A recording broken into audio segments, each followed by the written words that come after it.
Hey, board gamers, BJ from Board Game Gumbo here, back in the Gumbo pot, this time with an unboxing of Tether from How to Steam Broccoli Games, an unusual game company name, but also an unusual playing game. Let's get right to that Game Toppers LLC table and see how Tether plays.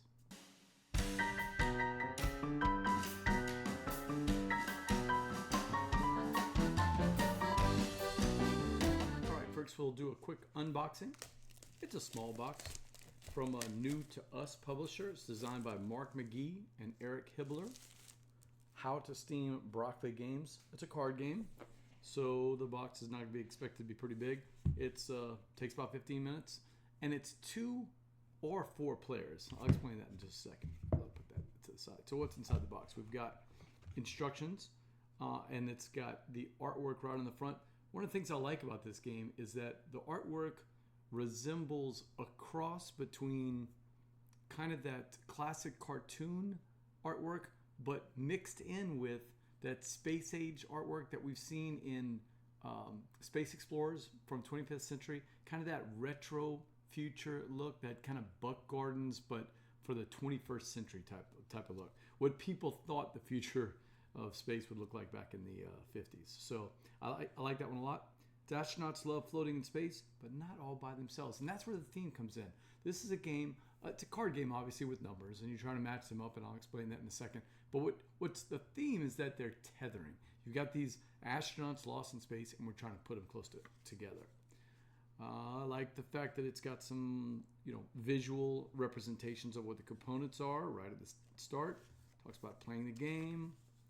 Lots of examples of how to do the scoring and how to do the playing. And then it's got a little thing in the back. Okay.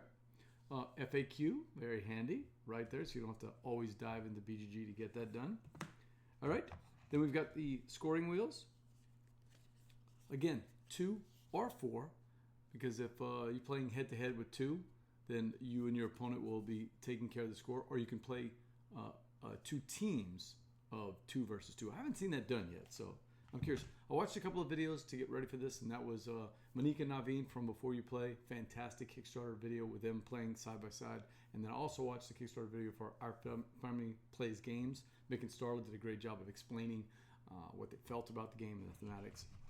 They were using, both of those were using earlier prototypes. This is kind of a bigger box. The box that they were using was not much bigger than this deck of cards. But that's essentially what it is. It's got the little scoring dials here. And it's kind of neat because they've got some slogans here. Your cosmic guide, just connect the dots, right? So we've got the constellations, and then don't drift through the galaxy alone. That is good advice, especially if you've read The Three-Body Problem, as I have just finished. Finished all 3. I just powered through what?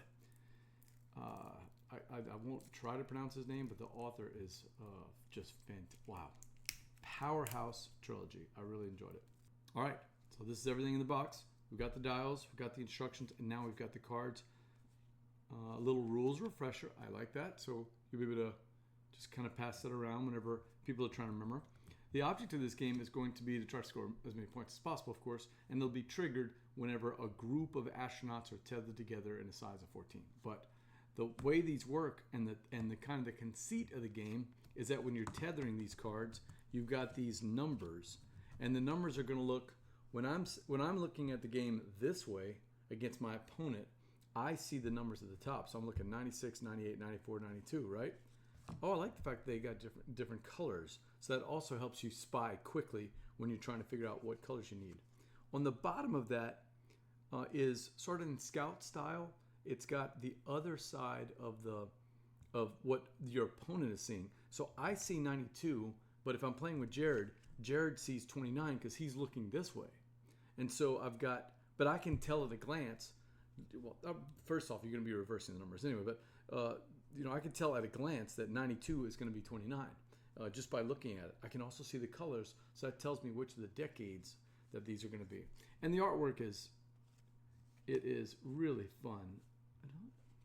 The artist is Eric Hibbler, and you can see some of the examples here. We've got some great representation, lots of diversity in there, but see how it's kind of it's cartoony from the action standpoint, so I don't mean cartoony in style necessarily, not from the drawing style, but cartoony from the action standpoint.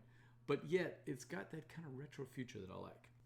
All right, so we're going to draw 5 cards. We'll have 5 cards in our hand. And then we're going to have 3 cards that are going to be set aside. And I'll just put them like this at the top. And these are the astronauts that have been set adrift. Basically, the market that we can go to if we want to make a connection. So, on my turn, it's very simple. I'm going to play cards. And I'll either create a new grouping of astronauts. And then, kind of in my turn if I can't connect them up. Or I'll play cards and keep connecting them, and then in my turn by drawing a card. The other option I could do is I can just put a card into this market, and that allows me to draw a card, and then that's an action. So then draw another card to end the turn, or continue making the turns that way. So what's getting me kind of excited about this is that one player is going to be looking hard vertically, where they're trying to get cards in a line. That's the only way that you can play cards out and tether them together, is by having them in sequential numbers. So in this case, I've got 21 and 22.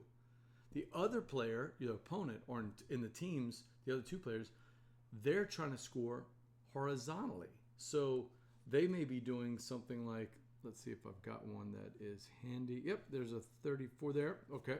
So maybe they've got a separate one that they're working on that is 34 and 35, and then they play 33 on the side of it to make those 3 go this way. Now, I'm showing you from my angle. Obviously, if this were my opponent, it would be flipped over like that, but it's not going to appear correctly on the screen there. But that's what they're trying to do.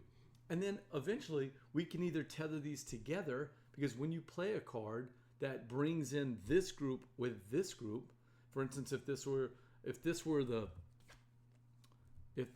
a 32 and a 31, and then I played the 33 here, that would make that whole line. And what we're doing is we're trying to get to 6, 10, or 14. At 6 and 10, we have those units of 6 or 10. We're going to score what that blob of astronauts looks like. And the vertical player is going to score for how long the blob is, right? And then the horizontal player will score for how wide it is. So you can see that you want to race to get to those scoring opportunities when it's advantageous to how you have things set up. Now, as soon as it gets to 14, that is going to trigger the end of the game. Running out of the deck will also trigger the end game. So there's 3 different ways of the ends. Scoring a 14-card group, a player leads by 6 points. I like that, what Naveen called the mercy rule. And then exhausting the deck, and everybody gets one more turn and we finish it out.